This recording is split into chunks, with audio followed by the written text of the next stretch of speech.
Ayan, so Derek, kamusta naman po yung feeling ng after mapanood yung movie? Finally. Super saya. Well, syempre napanood ko na siya with everything, with all the elements before. Pero iba yung pakiramdam na sa sinehan mo siya nakikita. Tapos kasi it's my first na action film. So sa lahat ng mga ginawa ko, ito yung medyo ma-action, na super. But at the same time, siguro ito yung medyo first time ko mag-tackle ng topic about LGBT, about the father and son relationship. So super saya na medyo maganda yung feedback from everyone who's And like, medyo personal ba to? well, syempre all films naman are personal and lahat naman tayo syempre pinagdadaanan yung father and son, so nakakonect tayo doon. So when nung ginagawa namin yung material, nung sinusulat and dine-develop, syempre nag-inject na tayo ng mga personal elements, kumbaga. Ano yung inspiration ni Khalil dun sa role? Kasi medyo Yeah, kakaiba oo. yung role niya. Well, ito, Sa Ninugot. ano to, parang sabi namin, when pinitch namin kay Khalil, sabi ko, gusto ko, yung villain dito is very young, hindi mo alam na, yung very young na medyo ang utak is baliw. At the same time, syempre inspiration ito yung iba't ibang, like si Joker, na Yeah, may pagka-joke. yes, may pagka-Joker, iba't ibang klase ng villain ng Batman na naisip namin. So, yun. With this facial expression din. Yes, parang, oo. As in, nung kinakausap, nung tinatanong ni Khalil paano gusto namin na atake for his character, yun yung sinabi namin na panoorin. Is yung Joker ni Jim Carrey, Joker ni Joaquin Phoenix, yun. So, iba-ibang klase.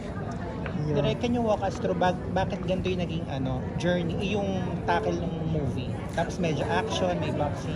Well, sa totoo, we wanted to showcase a different film na I think it's also different from Mavic sa mga Pero lagi naman silang out of the box. out of kasi. the box, and siguro what we wanted to say is ito yung pelikula na 'di ba parang yes, sinasabi natin, ina-accept natin yung LGBT, tino-tolerate, pero pag tinignan mo, it's still a battle for the LGBT community na everyday to the society. So parang ganon si Fuchsia Libre, siya yung symbolism ng LGBT society, na yung society na yon is molded ng nila patron, ng tatay niya. So everyday nagbabattle siya. So And direct, nabanggit mo kanina na it's your first time doing like LGBTQ and may pagka-action. So, paano po kayo nag-prepare for this film? well, yung sa action, I did watch action films, and then I coordinated well with my stunt team, sila Erwin Tagle, and kumbaga ginawa namin ng choreo according to how we see Fuchsia Libre is dun sa ring. And direct, how does it feel naman na super blessed nyo po sa Mavex na yung last movie nyo, yung The Journey, top 10 ng ilang linggo sa Netflix. Tapos ngayon may movie po kayo ulit. So may pressure po ba for this movie? Well, every film naman is a challenge, no? And I'm very happy and blessed na yung trust ni Mavic sa akin na sa paggawa ng pelikula is there. So, happy ako that I'm given challenging materials. Kasi parang every film naman, iba-ibang genre yung nabibigay sa akin, from I Love Lizzie to this one. So, iba-ibang film, iba-ibang klase. So, happy ako dahil yung trust nandun. And of course, syempre, hindi nawawala naman yung pressure sa every film. I think pag nararamdaman mo yung pressure, it's a good thing. Ibig sabihin, ginagalingan mo every film. Yeah. And paano naman po kayo nag-celebrate ng birthday nyo? You just recently I celebrated it with my family. We went eat outside. I celebrated it with friends. So basically, simple lang. Syempre, pag tumatanda tayo, mas simple lang. Mas gusto natin, mas poignant, mas intimate. Yun. Yeah. Any birthday wishes po na? Well, ako, siguro sana bumalik yung mga tao sa sinehan. Sana dumating yung point that people will watch again Filipino films in cinema na hindi na lang nila hihintayin sa Netflix.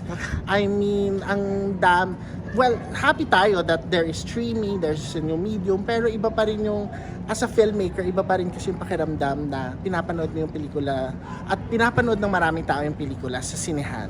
Yan, totoo. And sa dami na nga po yung movies na nagawa na iba't ibang genre na sabi niyo po, ano po sa tingin niyo yung genre na hindi niyo pa nagagawa or gusto niyo pang magawa? Horror. Oh, I see. Horror. So, siguro sa yung next ko, baka horror. Medyo horror, pero yon abangan nyo. It's also a different Carlo Barbie, Whispers in the Wind. So, Meron na po ongoing na horror? With Carlo tapos na siya, na-shoot na namin. Tapos sa Japan. And it's a Carlo Barbie tandem again after I Love Lucy. And iba namang material to. So, hindi naman siya technically horror. May element lang, pero something different. Pero yung siguro full-blown horror, wala pa ako. Tsaka serial killing yon, wala pa akong mga ganon. Psychological thriller? Yes, yung mga ganon, wala pa. But I'm very happy na we take one day at a time. Yan. And direct sa dami ng mga collaboration na nauso ngayon, and are you willing to work with sikat na love team like with Kim Pao ngayon na sikat sa Of course, alam mo, I'm willing to work with anybody, with who's willing to work with me. I mean, lahat naman sila talented, lahat naman sila ano. So, I'm very open to work with anybody. Yan. Kung susulat po, kayo po yung susulat ng kwento for Kim Pao na movie or kayo po yung magdedirect, ano po kayang gusto niyong genre? Siguro or role sa gusto kanila? ko, sana, din, it's about, medyo romance drama naman siya. Sana na about sa a love story na tungkol sa isang lalaki na willing sana magbago pero hindi siya pinili. Iba yung parang pinili. Na kung pinili niya, sana nagbago siya so gano'n. Ayun. And what's next in you po? Ano po nga bang namin? Well, of course, Whispers in the Wind, still under Mavics Productions. It's starring Barbie Imperial and Carlo Aquino. Of course, medyo nagsistart na rin kami mag-pre-prod ng iba pang films, so hopefully mag-transpire lahat ng mga pelikula pa. Ayun. Thank you, Thank you Bernard. so Thank you, much. Vito. Thank you so much, Thank Direk. you. Congrats! Subdued yung acting ko doon sa mga iyak-iyak. Ulul!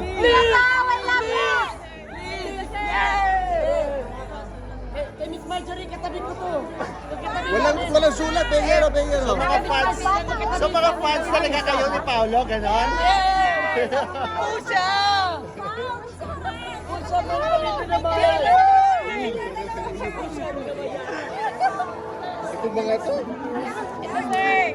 I love you, Pao!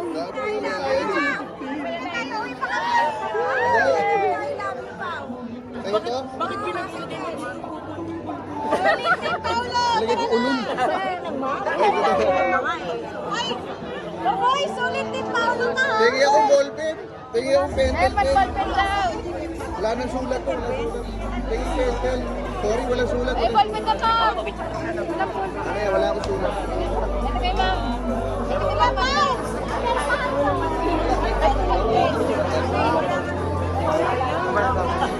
Ay, no! Reaction mo rin yung lagi. Tapos nagto.